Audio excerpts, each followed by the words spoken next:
Hey there and welcome back to Untitled Craftsman. I had a buddy contact me recently and say that he had some free tools he was looking to give to me, and so I of course jumped on the offer immediately. He's supposed to be getting me a bandsaw, a lathe, and dust collection system. So I wanted to bring you guys along so that you could see me grab them, kind of look at them, and then set them up in what should be the new shop.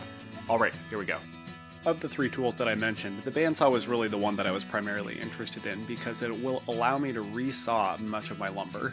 If you are unfamiliar with what resawing is, essentially it is cutting along the grain to get a thinner board. This is extremely useful when you're trying to hit specific dimensions and you have larger boards, which are generally cheaper and less finished.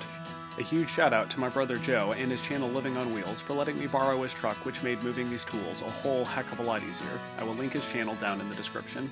This particular bandsaw is an old Craftsman King Seeley that was made probably sometime in the 1950s. Like most bandsaws of this generation, it is belt driven by an electric motor. It will likely take some finishing up once I get it set up in the shop.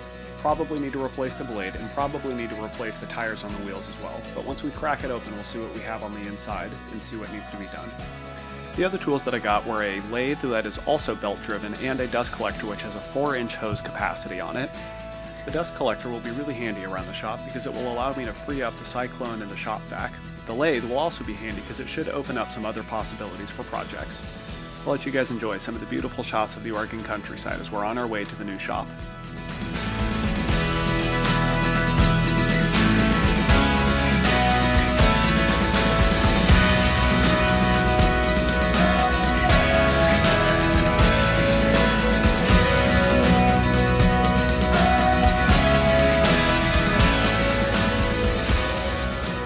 Super excited to have kind of a place of my own and just to get to work in and make a shop my own and not have to share a garage with a whole bunch of other people. So we'll be posting videos of that, posting videos of kind of making the shop, and if there's things that you want to see, go ahead and let me know down in the comment section below, and we'll be keeping you guys posted. Thank you very much for joining. Appreciate it. See you next time.